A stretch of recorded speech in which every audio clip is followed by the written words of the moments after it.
Hi అండి. Hello. ఎలా ఉన్నారు అందరూ? ఈరోజైతే ఒక మంచి రెసిపీ అయితే మీకు అందరికీ చూపిస్తాను. ఈవినింగ్ స్నాక్స్‌లోకి చాలా అంటే చాలా బాగుంటుంది. పిల్లలకు, పెద్దలకు అందరికీ బాగా నచ్చుతుంది. తప్పకుండా ట్రై చేయండి. ఎలా చేయాలో వీడియోలోకి వెళ్దామా మరి?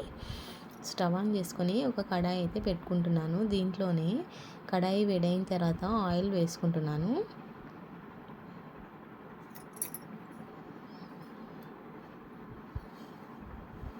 ఆయిల్ వేడయిన తర్వాత కొద్దిగా జీలకర్ర వేసుకోవాలి. చాలా హెల్దీ ఫుడ్ అనమాట. పిల్లలకు చాలా మంచిది. ఈవినింగ్ స్కూల్ నుంచి రాగానే ఏదన్నా ఒకటి కావాలని మారం చేస్తుంటారు. అప్పుడు ఇలా ట్రై చేయండి, బాగా నచ్చుతుంది వారికి కూడా. తర్వాత ఇందులోనే సన్నగా కోసి పెట్టినటువంటి క్యాప్సికమ్ ముక్కలు, అలాగే ఉల్లిపాయ ముక్కలు, తర్వాత ఒక 2 పచ్చిమిర్చి ముక్కలు ఇలా వేస్తున్నాను. మీ పిల్లలు కారం తినకుంటే పచ్చిమిర్చి అవాయిడ్ చేయండి. తర్వాత దీంట్లోనే కొద్దిగా క్యారెట్ తురుము వేసుకుంటున్నాను.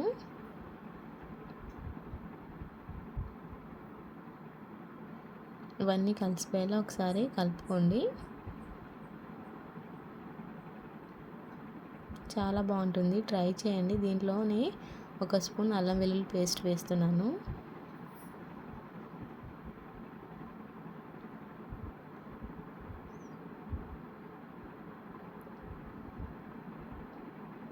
తర్వాత ఒక స్పూన్ పసుపు వేసుకొని మొత్తం ఒకసారి కలిపేసేయండి.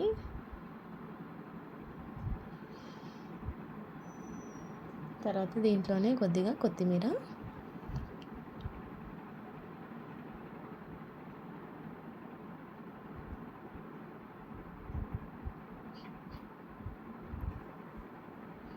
ఒకసారి కలిసి పొయ్యిలో మొత్తం ఇలా కలపండి.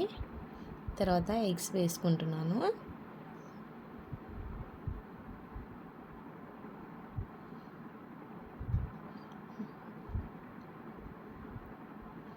పిల్లలు ఈవినింగ్ స్కూల్ నుండి వచ్చినప్పుడు, అలాగే మనకు కూడా వేడివేడిగా ఏదైనా తినాలనిపించినప్పుడు ఇలా కొత్తగా ట్రై చేయండి. చాలా బాగుంటుంది, మీకు బాగా నచ్చుతుందని అనుకుంటున్నాను.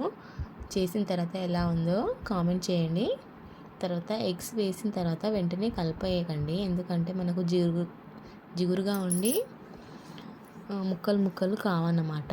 మనకు చపాతీలోకి ఇవి మధ్య మధ్యలో ఇలా ముక్కలుగా ఉంటేనే నచ్చుతుంది, బాగుంటుంది, తింటుంటే టేస్ట్ బాగుంటుంది. ఇలా అయిన తర్వాత ఒకసారి అయితే ఇలా మధ్యలో ఒకసారి కలిపిన తర్వాత సన్నగా కట్ చేసిన చపాతీ ముక్కలు అయితే వేసుకోండి.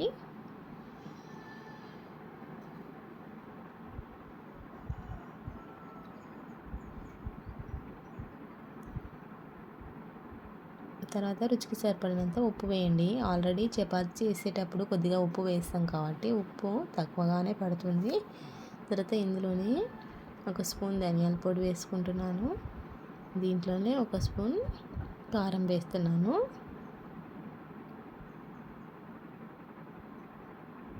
మీరు కారం ఎక్కువ కావాలన్నా తక్కువ కావాలన్నా చూసి వేసుకోండి. నేనైతే ఒక స్పూన్ మాత్రమే వేస్తున్నాను.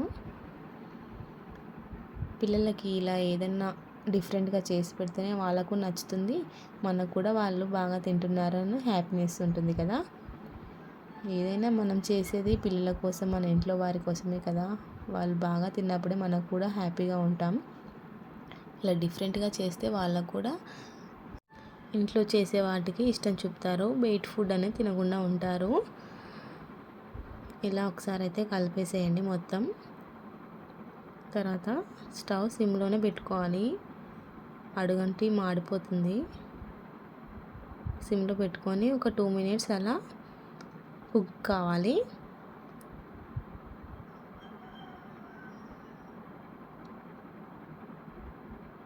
తర్వాత దీంట్లోనే స్టవ్ ఆఫ్ చేసిన తర్వాత ఒక హాఫ్ లెమన్ అయితే ఇలా రసం వేయండి. చూసారా ఎంత బాగుందో, చాలా బాగుంటుంది. తప్పకుండా ట్రై చేయండి. మన ఛానల్ అయితే సబ్స్క్రైబ్ చేయండి.